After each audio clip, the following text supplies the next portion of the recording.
Hey, everybody, welcome to Sex is Medicine, your number one resource for holistic sex education online. I am your hostess with the mostest, Miss Devi Ward Erickson. Delighted to be here with you once again for another enriching episode where we explore the intersection of sexuality, spirituality, pleasure, and personal growth. This evening, I have a very special guest joining us. Her name is Lystra Sam. And I met Lystra at the Ubuntu Business Conference, which was a business conference for Black business owners in BC that I was so delighted to be a part of. And I heard, I got to tell you, I'm a business owner, but business is not my jam. I'm in business so that I can do what I love doing, which is this and sharing information and education and supporting each other and others in healing and empowering our relationship to our sexuality. So I was pretty intimidated being invited to this business conference because that's not I have a business, but like I said, the business isn't my focus. My focus is on healing. So Lystra was like a breath of fresh air, and like it was so wonderful, like an ally.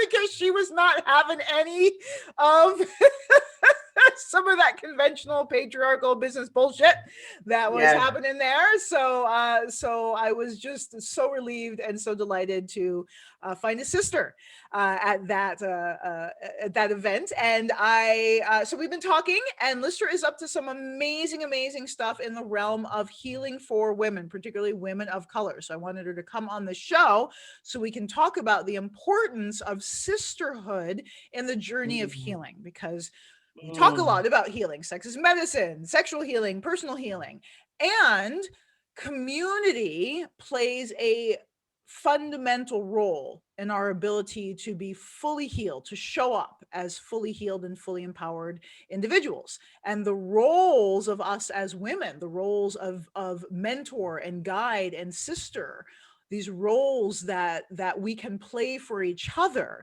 to support, again, ourselves and each other in this journey of healing, I think is so important, and something that we don't talk about enough. We don't talk about the need for sisterhood, the need for that type of love and nurturing and support. So I wanted Lystra to come on and share her vision of sisters leading sisters, women helping women heal. So Lystra, thank you for joining us, for gracing us with your gorgeous presence in this crazy, nasty heat that's happening here. Ooh, Lord. Devi, thank you for having me. I really appreciate it. First of all, yes, this heat. Mm-mm, mm-mm. Yeah, no, we're not here for this at all. Especially when we think about the fact that, we're only having this heat where we live due to the fact that, can I swear on your podcast? Girl, you better. Due to the fact that we have fucked shit up so badly with our environment, that is the reason why we are like 15 and 17 degrees above the weather that we normally have in this region. It's appalling. Like, I mean, yesterday, all I said all day long, when anyone would talk about the heat, I would go, yeah, because humans are trash. Yeah. So, that's why we have this heat, because we are trash. Like, look what we've done with our overconsumption because of capitalism, because, this is it. This is what we get, right? So if you have an air conditioning, great. Stay hydrated no matter what. Get near a body of water and cool off. And also stop buying so much shit. You don't need it. And stop definitely using one-use plastics. Like, Jesus Christ. Anyway, so, okay. That's it. I'm stopping with the So we are suffering this heat. For those of you who don't know, I'm in Kelowna, British Columbia. Lystra's down in Vancouver, British Columbia. So we're like, timestamp here for the time capsule, 2 decades from now, 2021. Heat warning for the summer, and yes, global warming. The Pacific Northwest is under what's called a heat dome. They're about to be lit on fire. So all of this stuff, the natural, the climate change, the heat, the natural disasters that are occurring, this is all a result of climate change. And climate change is a result of being out of balance with our natural environment, which happens when you are in a patriarchal society and there is not environment for communal healing and communal Thank you. support. So this is what brings us to our topic today, which is the importance of sisterhood, because when sisters were running the show, this kind of shit did not go down. Okay. I just want to applaud for that, because knowing that, you know, it's like, I just say to people all the time, they're like, why are you so down, like, with women and women doing shit? And I'm like, well, because even if you don't, let's not go back like, you know, 3,000 or 4,000 years. Let's just stay right here and go, we've given men a chance for how long? And they've just fucked it up. And so I think they should just, I mean, think about it just like you would a business, for instance, right? Like, if this person isn't doing the job well, you will demote them or fire them and hire someone else who is better to do the job and get it done the way you need it done. So I'm just saying, how about you get some sisters in and give us a chance now? I mean, we can't make it, even if we made it worse, like, we're on our way out anyway, right? You know, but my research tells me that in times of crisis, women are actually the better people to be in power. And so we are in a time of crisis. A round of applause, and 100% agree. Like, I would think that mass extinction and destruction of the planet would count as a failure to execute your duties appropriately in your office. Like, I think you should be fired for trying to, you know, make the entire human race extinct. And let's talk about this research that demonstrates that women are able to hold it down in a way that's sustainable and inspires growth as opposed to destruction. So what is this research? So I actually have a degree in women's studies, and as such, I did that degree as an adult student, and when prior to doing that, I was already on my own path of like awakening as a woman to my strengths and my powers, and not giving into structural and patriarchal prescriptions that women should be demure and silent and in service to whatever men happen to be around, and also that we should be in competition with each other. I never bought into that shit, never, you know.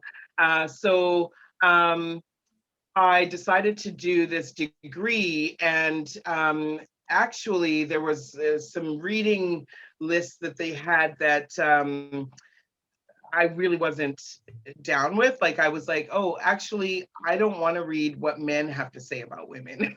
Yes, I want to read what women have to say about women, you know.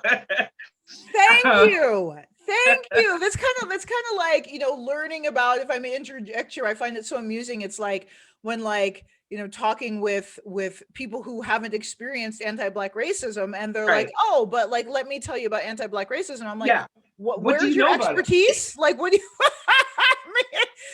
I like, even if you have a degree in it, if you haven't lived it, you still don't know as much as I do from having lived in it, right? You have is theory, and theory without practice is useless, right? So you know, and really and truly, when I say that too, I think it's really important to understand that there's a whole line of things that I'm going to just sort of pull out from that. Who we say is a professional, or who we say is the word of, this is the person that I'm going to, their word is what matters. The authority. How they get that accreditation, in what systems and structures, like, all of that has to be broken down. You have to think critically about that, right? So I just wanted to put that forward. So yeah, I went to my professors with my own reading list, and I said, like, I'd like to study from this perspective because I'm a Black woman. Yeah. So reading about what white women think about feminism and where their power lies and what it's really not, I'm going to read some of it because I want to know, but for me to study what I need to study to be the best me that I can be, I'm going to need to read about Black women. I'm going to need to read about Black women from the Caribbean. I'm going to need to read about Black Indigenous women. I'm going to need to read about women in the global diaspora who are Black and brown, and their situations. Like, from top, like where they're, you know, the CEOs, right down to where it's like, you know, they're micro farmers, right? And they're having sustainable land, feeding them and feeding their communities, et cetera, because that's who I want to be. I want to be that community person who understands what is going on, not just for the women, obviously for the entire community, but when you look at the fact that, so women are still in 2021, we are 80% of the time the ones who are the number one, or the caregiver in the home, right? Caretaker, sorry, to the children. If there are children in the home, if there aren't children in the home, we still are the number one, you know, caretakers of the home anyway, you know. Then we are also 80% more likely the ones who are caring for our elders of our family. That falls upon us as women. And then we are also 80% more likely to be involved in our community sustainability and upbringing, uprising, and amplification than the men. So we are the caretakers and the caregivers. I mean, for me, that just makes sense as to why it is in a time of crisis, we do better. I mean, we've got the skill set. We've got the skill set. And I wonder, you know, how much of that is socialization and how much of it is, you know, just like you're born with a vagina. Because I noticed like some of the things you're talking about, like 80% in the home and stuff, like that's so like living with my husband and just kind of like noticing dynamics and, you know, interacting with some of the family. It's like there's just an assumption that the woman is going to, like me, the vagina owner, is I'm the one to talk to about certain stuff. And I'm like, no, I'm running a business. I'm busy right now. I'm not the person to talk to about that, right? Exactly. Or you know, just certain things that like my husband doesn't think of doing. I'm just like, okay, so meal planning, like, you know, what are we going to eat? What do we need to pull out of the freezer to eat on Thursday night? Well, I'm thinking of that. It would be Thursday night, and my husband would be like, "What are we having for dinner tonight?" I'm like, "Why are you asking me? Why is the expectation that I'm going to be the one doing this?" Right? So just and you're thinking about that while you're also running your business and thinking about all of those pieces, right?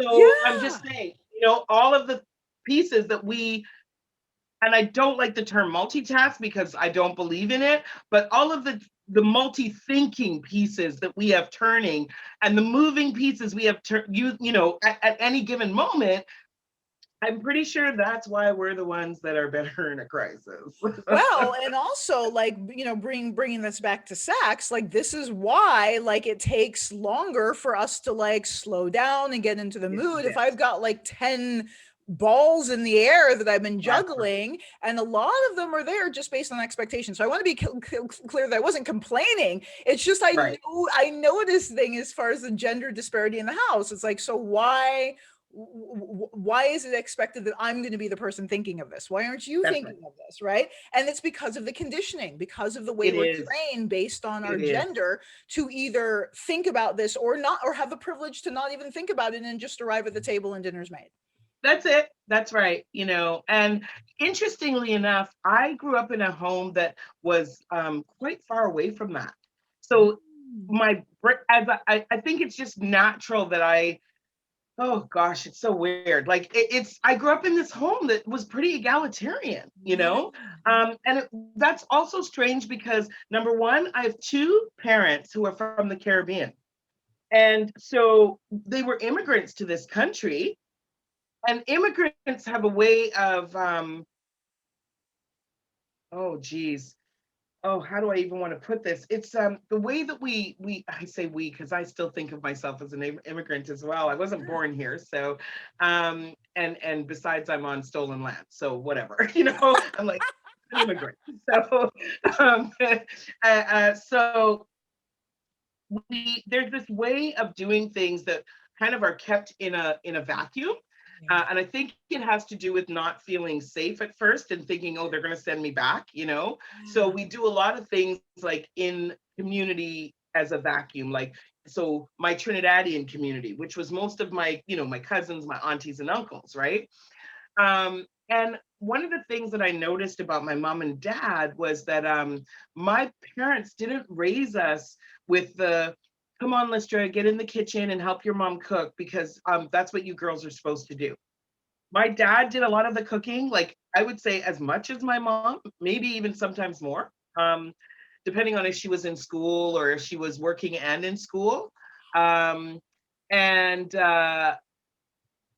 My dad also was the dude who would be, in the garage changing the oil on the car, and he'd be like, Lystra, bring me this tool or this tool, and then tell me, go put on some shorts and get under here with me and show me what to do.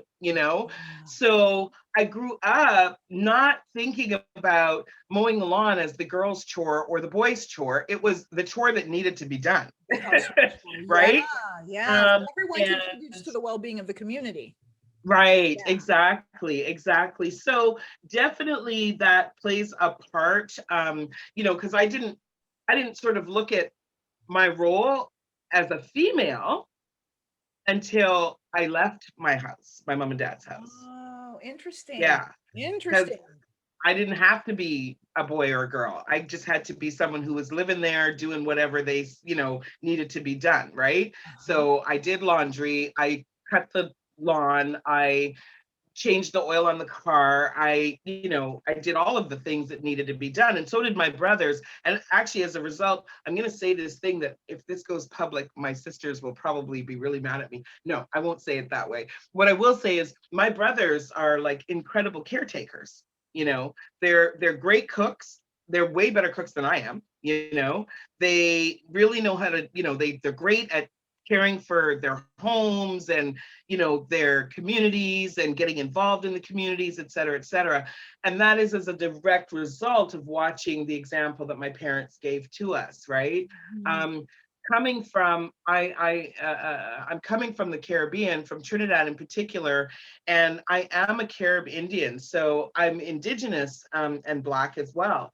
And so that's another part of our culture on both of that, which is that you take, like, there's no not taking care of your community. There just isn't. Like, if one person in your community isn't doing well, then the whole community isn't doing well. Yes. Right? Yes. And so that, to transplant that in North America, like over here, it's not easy to do because we have these huge structures. Capitalism tells us that we should think in a scarcity mode. Patriarchy tells us that we should think in a scarcity mode. White supremacy tells us we should think in a scarcity mode. So that means it's all singular. It's all about just me. Which is sociopathic. Right? So if it's just about me, then how am I thinking about my community? So yeah, I think that is a great place for me to kind of start to talk about why I'm so invested in community, and why women and that means so much to me. To me, they're the pillar of the community. And so I started my travel and lifestyle company called Community. I love that. And would you be willing to spell it for us, because it's spelled in a fun, unusual way? Differently. It is spelled QMOON, so like the moon, that's the feminine bent to it there. ITI. So QMOONITI, Community. And I started that in 2017 because I had been in the travel industry for about 16 or 17 years by that point. And I realized that I was leaving parts of myself out from that profession that I thought were very important to me being successful in that profession. And the parts of myself that I was leaving out, I've traveled the world. I've been to over 80 countries. I've worked in the cruise ship industry for 4 years. I worked in the tourism industry in a really different way with like high-end luxury goods for about 6 or 7 years, I guess, in 4 or 5 different countries in the world. I traveled the world learning about those luxury goods, in particular gems like pearls. So I lived in Japan for a few years. I lived in Tahiti, or a few months rather. I lived in Tahiti for almost a couple of years, learning about, the rarity of pearls and how they're made. And so other places like that I went to for that reason. And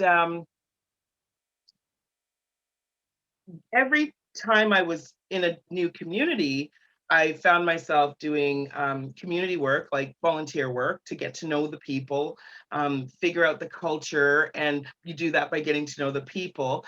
And there's a few elements that I always found that were, no matter where you went in the world, you would find the connection to, which was food, the elders, so the culture itself, right? Yeah. Music was another thing. And so, like, those would be probably the three main things. Storytelling, that's another one, all the time, right? So again, that's with the elders and the culture, right? And I wanted to put that into my business, and I wanted to also show up as the social justice, fighter that I am as well. I wanted to show up as, yeah, just my whole self. But working in a corporate world, it was like, well, you've got this much time per client, sell them a trip. And it just started to feel ugly to me. I was like, I'm just taking people's money. I couldn't, literally, I could not just take your money and not spend time with you explaining the culture and explaining the great things that you could do and get into.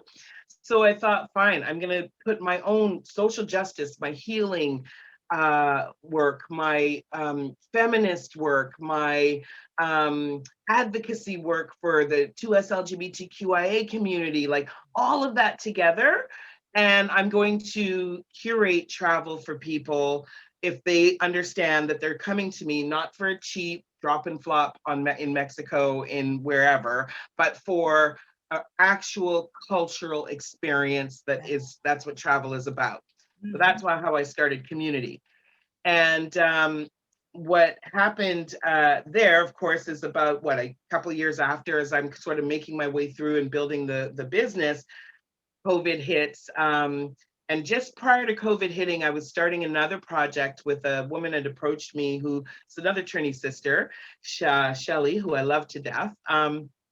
And she approached me and said, I've always wanted to do a retreat. Do you know how to do a retreat? I said, yeah, I actually do retreats as part of my business. And it's a full part of my business. And she said, well, I really want to do a retreat for Black women. And I was like, that's a brilliant idea. Let's do that. Yeah, okay. So we started planning that, and then COVID hit. So we went into another iteration of it for when we could open back up, and then COVID hit again. And then we went into another iteration, and then my dear friend was like, oh, I'm tired now. And I said, well, I've actually birthed something else with the retreat itself. And I really mean I birthed it. It came to me in a dream, as many of my most passionate and really the biggest leaps that I've taken in business have been personal. It's not business. It's like you said, Davey, it's like, I'm not a business person. I am a dreamer. I'm a person who has passions. I'm a person who really, really feels good about doing what I do. And that's turned it into business. And so that's what you guys want to call it. Fine. Yeah. But it's like a way to deliver and do what we love, right? It's a means to an end, right? I'm not really interested in like the shares, paying out shareholders. I'm not interested. Yeah, I'm like corporation to do my job. Somebody take care of all that stuff while I sit here and like really milk the juices from the passion of it, So that's what I love to do. So that started Sisters Leading Sisters. I had a dream one night. My ancestors honestly came to me. I felt like it was a dream. It could have been a waking dream. And they actually said to me, you can do more. And I was like, do more of what? And they were like, you can do more. Like, this is not just a retreat. And so in the middle of the night, in the dark, I grabbed my pen and my journal and I started scribbling things down because they were telling me stuff. And then the next day I was like, oh, wow, never do that again. Cause I'm trying to read what I was writing. And I was like, I can't really read any of this because I wasn't writing in lines, you know? But I remembered a lot of it. And from there came the birth of Sisters Leading Sisters as an organization and not just as a retreat. And so I've managed in 2021, you know, I've given away over $15,000 to sisters in the community who are having a tough time due to COVID. Black women and Indigenous women, all women have taken the biggest hit during COVID, but Black women and Indigenous women have taken the biggest hit, right? The disparities are there. They're showing big time, right? So I was able to give some money away in collaboration with another organization. And another program that was started was about giving away PCs and laptops, because we've got students who have to work from home now, and they have to work like doing their schoolwork from home. You know, usually there's one computer in the family, it goes to the kid, you know, that sort of thing, you know, or it goes to the adult. So it was like, okay, we were able to give away a couple of dozen laptops and, you know, maybe half a dozen or more than a half a dozen of the PCs as well. That program is still running, actually. And it's given to women or single moms with kids who are students, and the moms are students as well, probably. And it's low barrier stuff as well. It's like, I trust that if you say you need this, you need it. Yeah. So that's another part of why I started the organization, because I realized that there's seeming help. And this is, again, going to, let's talk about the paternalistic relationship with our government, okay? It seems like it's help, but first, could you sign this? Could you tell us this about you? Could you give us this code? Could you tell us this about you? And you have to go through and jump through all these hoops before you're getting the thing that you need. And you're feeling the trauma, because and it really is trauma, because it's like, well, what's your money stuff, you know?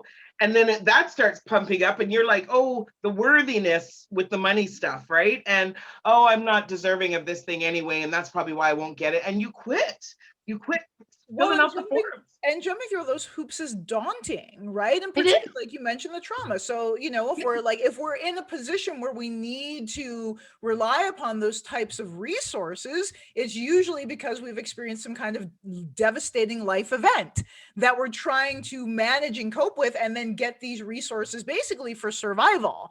And so we're already in a place of like a survival response in our nervous system, and then we're having to jump through all these hoops and these conditions for just accessing basic resources. It's like if you're like dying of thirst in the desert, and it's like, oh, we've got water for you, but you need to run a 10-mile marathon, you need to do 10 handstands and blah, blah, blah, and then we'll give you your water, even though you're already dehydrated and close to death anyway. So just that's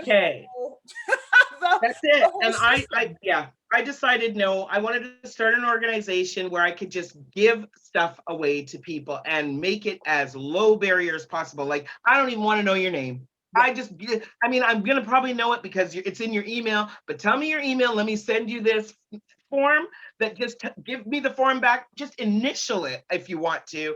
And the form is just like, oh, I'm a student. And my 10-year-old needs the computer. And so, can you send it to me? Initial it. Let me send you that computer. And so, question for you, because we're talking about, you know, Black Indigenous women in need. So what has your experience been offering this with low barrier? Is your experience that women are actually they're in need, they're not lying about it, they're not like, because that's always the thing, is like, oh, well, if you don't have all these hoops in place, people are just going to take advantage of the system, right? Devi, so what has your actual experience been? Listen, I'm going to go back to that statement you just made and say, if people are taking advantage, like, let me put it this way, I hope people are taking advantage of the system. And by that, the reason I say that is because if someone is in need, they're in survival mode. Yes. So they just are trying to survive. So if we were actually looking after our people in our communities, they wouldn't just be in survival mode, and they wouldn't just be thinking, how the hell do I do this just so I can get this, you know? That's why they're, gaming the system. It's like, no, the system is set up to make them have to feel unworthy so that they feel like they have to do something to get over on it, as opposed to just take care of me. Stop making me run a 10K marathon when I'm already so fucking thirsty, you Yes. know? Yeah. So I don't believe that there is a taking advantage of the system. I don't believe in that. Yeah, no, And I I like will that. tell I you, like that. I want to stick a pin in that too, because that's yeah, my sure, point. Like, I love what sure. you just said about like if we were taking care of our people wouldn't be in a position where they even had to consider taking advantage of something, because our needs would be met, our needs for That's survival would it. be met. And that's what brings us back to like this community of women, right? Yes, And so yes, the little bit of research that I've done in terms of matriarchal societies, that they were more egalitarian, right? So yes. we have this concept of like patriarchy, and then matriarchy is the opposite. Well, actually, the No, way that's matriarchy not came true. out was more of an egalitarian That's society, right. where everybody had their role, everybody played their part to contribute to the well-being of the community as a Of the whole. community. And That's you right. growing up, that's your blueprint of It is. how to interact and relate to each other as human beings, Yes, is as a yes, community. And so yes, from that, you've developed this organization, Sisters Leading Sisters, to help yes. us build community. And for many of us who didn't grow up like that, who did grow Right. up in these very strict gender roles, or divorced of community, like I know for Right. me, like grow the way I grew up, like there was an absence of that sense of community, and an alienation from it. So Right. it sounds as though this organization and the event, the upcoming retreat, is an opportunity to heal our wounds around community It and a is. container of sisters. Would that be It is. accurate? That's absolutely accurate. I was just going to get to the healing part when I talked about us, just trying to survive instead Yeah. of looking at thriving. We can't even think about thriving because we're just trying to breathe over here, you Yeah. know? And so the Sisters Leading Sisters retreat and the organization, the retreat itself, is another blueprint. And hopefully that will, grow into other containers. Other people can take it over and decide, hey, this worked and it works for these folks, so let us do it as well. And that is to have small groups, and I say small, about 50 people or so, doing different modalities of healing, yoga nidra, um, uh, sound bath meditations, uh, storytelling, sharing of traumas, and then having people there to support that, listening to some storytelling of other leaders in the community, not to highlight, let me make sure that it's important to be said, not to highlight in that way of, look, I pulled up my bootstraps and see, I made it, because we don't, Mhm. that's supporting capitalism in its worst possible ways to, that, looking at it as like, well, look, I did this and this, and so I made it. It's like, you're one person. Yeah. There's a million people. For the one of you that made it, there's a million that didn't. And they surely tried to pull up their bootstraps, when they had boots and when they had laces, they Yeah. surely did. And they didn't make it. So the storytelling and the other folks who are there, who are leaders, it's not there to say, hey, look at me, I made it. It's to say, listen, did you think about this when you started your business? Or did you think about this when you went to work for that corporation? And giving that, it's like more like a mentorship, like Yes. giving Yes. the guidance of the things that many of us don't think about. Like Mm. when you and I were on the panel together, Davey, you pulled out one of the biggest things in business that people don't see, like as first time starters of business, entrepreneurs, Black women, Indigenous women, we probably aren't really aware yet of the good old boys club. which is a Mm. club that's a bunch of white guys Mhm. who they had privilege starting out. And even if they didn't like have privilege, actual financial privilege, they had the privilege of being male and the privilege of being white. And that got them into certain circles that it would be much tougher for us to get into if ever we could, Girl, even and if we wanted to. and you know what? I actually didn't believe in this because I've heard of the old boys club. You know, I'm from the States and whatever. So Oh, like it there's exists. talk about that. I didn't actually really believe it was a thing Mm. until I went to the bank as a black woman to get a business loan from a, white male banker and whatever. And he humored me and, whatever. And I had to go back and forth and show him this thing and that thing. So then the last time I went to the office for a meeting, I brought my white male fiance with a PhD. Oh, Can I tell you the way they oh, chatted about Amherst and Massachusetts and oh yeah, I went, oh yeah, my uncle goes, oh my cousin, oh I know them, oh yeah, I was there. It was like social hour and I'm sitting there saying absolutely nothing, but I got to see in front of me white male privilege how it in works. action, how it How it worked. works. And how it worked was not that my fiance was rich, but he had access to the same private wealthy white man That clubs world. that I would Yeah. never have access to. I didn't get to go play lacrosse with fucking so and so's uncle or cousin, but Right. my husband did, or he Right. knows somebody who did because it's Right. part of that circle of association. So, Yes. so that opened my eye. I mean, whatever, my little naive little good thing Sure. self, but that opened my eyes to, oh, this is a thing. And then anytime, like just being out in the world, if I'm in a predominantly white environment, which occurs a lot, and there's Yeah. white men and qualified or wealthy, the way they interact with my husband is very, very, very different than the way they interact with me. Yeah. So I love that. I love the noticing. So that's the part that's really um, important is the noticing. And then the next step is how do I interact with this? Yeah. With this? How do I interact with that? Do I get mad and get up and storm out and go, this is bullshit? Like I've been with talking to you for weeks now about this, and now look at this, do I just go along with it? Does that make me complicit somehow with supporting it? Like there's all of that. Yeah. And so as sisters, we've gone through that.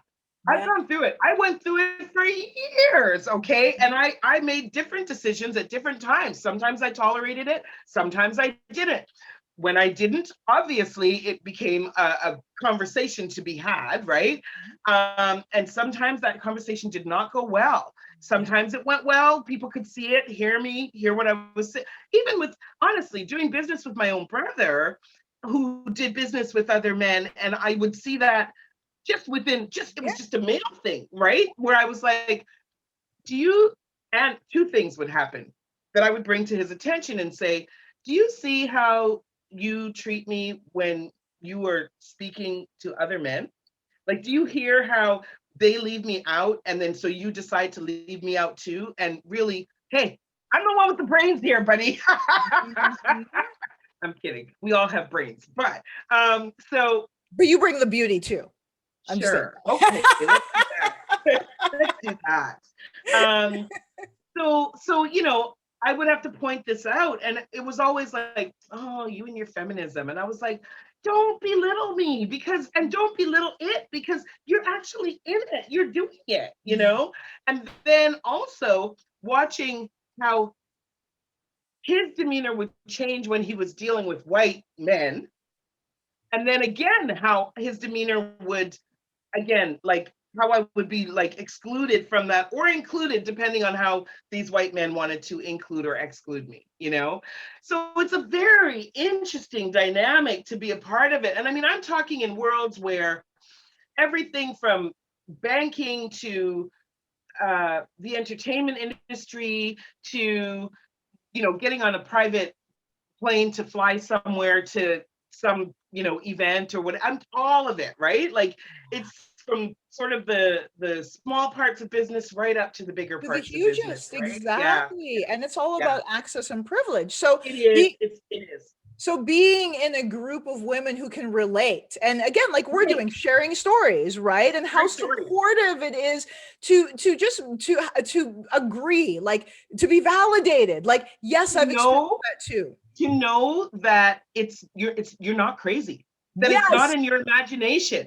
To know that when you say it to your friend or you say it to the guy at the bank and he goes, yeah, I don't understand what you're talking about, to know that you're being gaslit right now. Yeah. Okay. Yeah. Like, or that there's an unconscious bias, that it is there, but they don't even know that it's there, you know? And how to work through that so that you aren't feeling so like diminished and small, and that your energy goes to that instead of your passion, your business that you're trying to build, right? So like, and then you quitting, you're like, I'm done, it's too much, you know. It's like, no, the world needs your ideas, right? So the getting together as a group of women to have this retreat is to bring, you know, like to feed each other, I guess our worthiness more, you know, to say like, you're good, like you're good, I got you, sis, you know what you're talking about, your worthiness is worthy, you know, don't sweat it, right? So I think that nourish those roots. Yeah. And I think that it's really important to have that it's important to have it so that we're encouraged and stay on track. Also, because I haven't mentioned this yet, but in the business world, and I'll go backwards on this statistic, Black and Indigenous women, we don't get funding. We don't get federal funding. We don't get capital venture funding. It's like, it's so negligible that there isn't a measurable, like, you know, it's like 0.0002% or some ridiculous number. And we are actually the fastest growing demographic of entrepreneurs in North America. Wow. And so knowing that, I also was like, no, we have to get together and we have to make sure that we stay the road and that we are going to do this. Because so if you look at what I just said, it means that we are in an economy which is a failing economy because of COVID, because we've not been able to work and have businesses open, etc. Women have lost their jobs mostly. Black and brown women have lost their jobs exponentially more, or had to quit their jobs because we are the caretakers. So someone's got to take care of grandma and grandpa, or mom and dad, or the kids, or all the above, right? And so given that, and given that might be the reason why we are the fastest growing group of entrepreneurs right now. Having said that, though, it's obvious that we are going to be an extremely important part of the building back of our economy in North America. And if we're going to be that much of a part of the building back of it, why is nobody looking at funding us, investing in us? Why aren't you investing in us? Yeah. You know? So I said, well, I'm going to invest in us, and I'm going to invest in our healing. I'm going to invest in our gathering together to share information. I'm going to invest my energy in making sure that at any opportunity I can, I will amplify, I will connect, I will collaborate with you as an individual, with your group, with your entire community, in order to make sure that your voice is heard, in order to make sure that people know what your projects are, what your business is. Like, let's keep doing this so that we can all keep going, because really, I mean, what are they going to do? Like, really and truly, it's like the environment. When I say the environment, our societies, they can't move forward without our power, right? Yeah. So I'm gonna take that force and run with that. You know, that's what Sisters Leading Sisters is. That's what the retreat is for, to make sure that we can do all of those things that we want to do with the best, you know, that embodied feeling of healing, so that we don't get overwhelmed with the good old boys club, that we don't feel overwhelmed when we have to fill out that form that says, this is why I need that $100,000, or, you know, this is why I need that $10 million, you know, so that we're not walking through the world thinking scarcity, which is that there is only enough for one Black woman. You know, only one of us can be at the top. Bullshit. I say every fucking one of us can rise to the top, because guess what? The cream rises to the top, and we're the cream right now, you know? And I think we always have been, quite frankly, you know? I like to build tables as opposed to sit at a table with one person, you know, 10 other people come along. I'm like, let's extend this table. Let's build it together. Let's extend it. Let's make sure everybody has a seat if they want a seat at the table. If you want a voice, open your mouth. If you want a seat, pull it the fuck up and sit down, sis. You know, that's what I'm all about. So, and that's just, I think, been who I always have been, and I've been able to see little bits of that in different careers that I've had, and also I've always known, oh, well, when I'm not feeling all of it right here, it's not the right place. I'm not doing all the right things, right? So so the that body, right? Yeah. That healing piece, right, is really, I did a course last fall called The Trauma of Money. And I'll tell you, that course was like, it changed so much for me in terms of how I was already on a healing journey with my money story, but how much my money story is connected to my sex story, is connected to my education story, is connected to my friend story, is connected to, you know, my family story. I was like, money fucking it just permeates everything, right? Everything. Yeah. So it was really interesting. And I've walked out of it using, always just thinking about it, going, okay, so trauma, and how are you breathing, and how are you thinking, and how's your nervous system? And that's how I think about everything now, right? It's like, and it's never just here. I have to wait for it to get here as well, right? In the heart. And then I know I can move forward. Yeah. And so it sounds like the motivation and the delivery, the offering, and then the result of this retreat is to build community and resources. So resource the community, you know, in each other, but then also to instill coping skills with the yoga, the meditation, the sound healing, so that when we are out there, you know, applying, writing grants and doing all slaying demons and dragons and all of that, we're able to resource both internally from ourselves through our practice, and then externally through this community that we built through this retreat, so that we are able to nourish our roots. That's it, Devi. I mean, you just need to come along and be like, I don't know, my speechwriter, or I mean, something like that. Because I'm like, oh, look at how she's just wrapping that up so lovely, you know. That's so I'm gonna ask you though, in terms of this, why Black and Indigenous women? Why is that the focus? Why do we need it to just be Black and Indigenous women for this particular circle, and why isn't it open to, you know, white women and other demographics as well? Yeah. So there's two things to be said in that, and I guess I could start with, it is eventually open to everyone, right?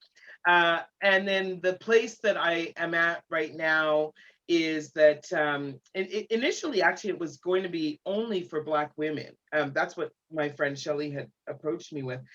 And over time, we both just said to each other, like, you know, we have to include Indigenous women too. And she, you know, I said it to her, and she said, of course we do, you know. And that was, I don't know, back whenever. And then the reason is because it's kind of a double or triple fold. We are intersected, right? So, and when I say that, I mean, as one individual, me, I live at many intersections of womanhood, Blackness, woman with a disability. You know, I live at several different intersections of a certain tax bracket and all of those things, right? And as an individual, so do you. And so when I look at intersectionality and I look at how marginalization in society due to structural and systemic white supremacy affect marginalized groups, Black women and Indigenous women, and I say women, I mean women and femme identifying as well, we have a very unique way that marginalization affects us. Yep. A very unique way that it is pointed at us, and a very unique way that we experience it. Yep. And for that and I think that those two things are actually shared. That's a shared commonality. Yeah. So there's that. That is one of the reasons why I thought it was really important for us to get together as well.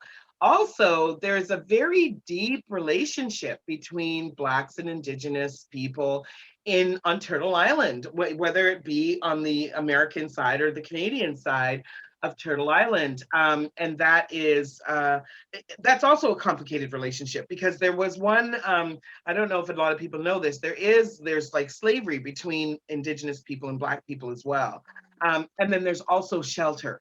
And there's also acceptance and learning of the Indigenous ways of Turtle Island, and bringing families in and protection and all of that as well. So I believe that, through white supremacist culture, there's a lot of that, what we call divide and conquer, right? So it's like, if you get to look at them this way, and they are those people and they are those people, then divide and conquer. I say no to that. I want us to come together, and I want us to heal together and heal our communities together. And I think that stronger together. So that is why Black and Indigenous women first, because really that's all it is first. And I'd say all it is. I don't want to diminish it. It's important that we're first, because it's also important to know that because of our unique standing in society, in the marginalized part of society, the way that white supremacist culture marginalizes us, because of that, we actually also have a very unique take on what it will take to bring healing and justice. Exactly. And that part right there, no one else can do but us. Yeah. Yeah. So if people don't look towards us for the healing and the justice, we're just going to keep living these cycles of shit. Yes. Yes. It really is, it is to look to us to say, hey, when I'm free, you too will be free. Yes. White women, I know you want your freedom, but I know that you've always told us, well, let us get our freedom first, then we'll come back for you. But that ain't the way that shit works, girlfriend. No. That ain't how that works. I will make sure that all of our freedom is tied to, because quite frankly, you started by talking about how we met on the Ubuntu entrepreneurial conference. And Ubuntu means I am because we are. Yep. Ubuntu is the tenet of Sisters Leading Sisters. And that's actually the reason I said yes to that conference and that panel. Yes. Because I said, oh, we have Ubuntu in common. Yeah. So Ubuntu is a Bantu word that largely, more loosely put, means that my humanity is tied to your humanity. Amen. Union. Okay.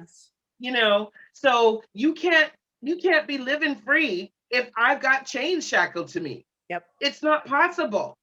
And the only way really we're going to find freedom is when I tell you, this is what I need for my freedom. This is what I need society and those structures to do for freedom. This is me and my Indigenous sisters sitting together telling you this is how it works.